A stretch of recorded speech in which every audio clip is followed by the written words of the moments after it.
Good morning mga ka-food trip and good morning kuya! I'm Vincent and welcome back to Singapore for another episode of Food Trip.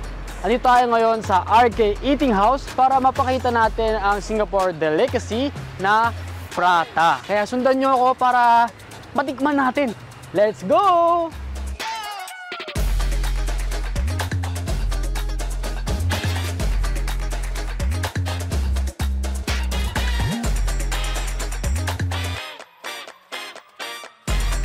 Alright mga ka-food trip, nandito ngayon tayo sa RK Eating House na 24/7. Sa mga gutom ng hating gabi, pwede kayo pumunta dito. Okay, so simulan na natin. Ang dami nating varieties of prata na matitikman. Meron tayo yung cheese prata, yung banana prata na matamis-tamis.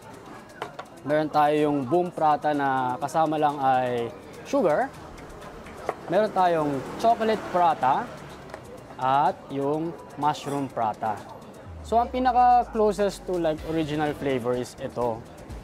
Ayan.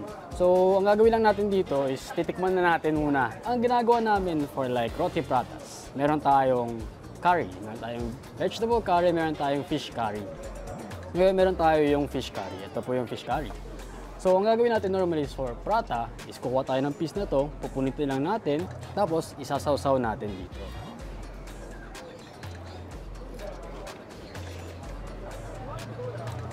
Masarap siya. Balance siya with like yung tamis, tapos yung alat ng curry, at yung parang sliced Indian spices ng curry. Kahit like ganito lang, masarap.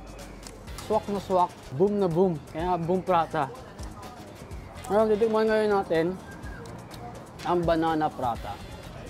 Ang banana prata ay prata with banana. Therefore, the name, banana prata. So, yan. Tikman natin. Ang masasabi ko lang is, nasa siyang banana prata. Na crunchy. Dahil crunchy yung prata. So, ngayon, ang next prata na natitikman natin ay ang cheese prata. Ito ang one of my favorite prata na titikman. Dahil pwede siyang bumagay sa asukal, pwede siyang bumagay sa condensed milk, at sa curry mismo. Or pwede mo siyang kainin as itself. So masarap talaga siya. Yung cheese nila is may alat. Tapos idadagdag pa yung curry na malinamnam sa panlasa. Ang next na ating titikman ay chocolate prata. Ito naman ng mga usually ang go-to ng mga bata dito sa Singapore. Dahil para siyang kiddie meal. Normally dito, ang nilalagay ko is sugar. Yan. Kasi extra matamis lang siya. So yung chocolate prata with sugar toppings. Masarap! Last but not the least, ito ang ating last prata na titikman ngayong umaga. Ito ang ating last prata, ang mushroom prata. Sa mga healthy living dyan, balance it out with some mushroom. So ito ang ating prata with mushroom. Ito talaga, swak na swak talaga to kasama ang curry. So, sasawsaw ulit natin sa isang malupitang curry na malinamnam sa ating panlasa.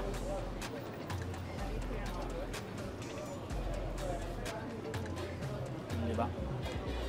Kung nalalasahan nyo lang talaga, the best siya. As in, bagay siya sa curry, sabihin ko. Kasi parang may pagka-chewy siya. So basically parang siyang alternative ng meat. Masarap siya. Masarap.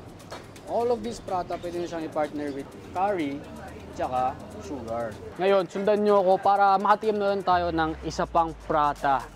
Ang matangkad na prata na tissue prata.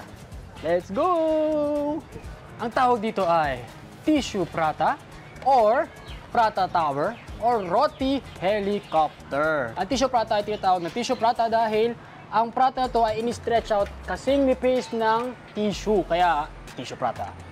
So, manipis siya, lulutuin siya, tapos ipo-fold in siya, kaya pwede siyang ma-sculpture as like a tower.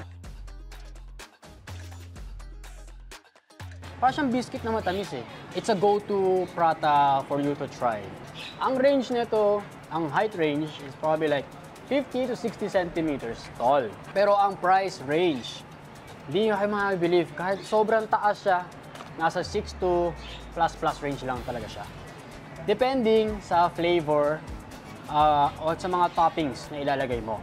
Ang equivalent ng pancake sa India ay prata. And dapat madaliin siya kainin. Kasi nakikita mo naman to, kaya hinawakan ko kasi nililipad siya eh. Kasi manipis lang talaga.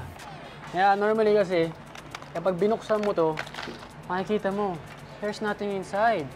But it's full of flavor, it's full of yummy things. Be it empty, solid! Bye for now, hanggang sa muli sa susunod na episode ng Food Trip!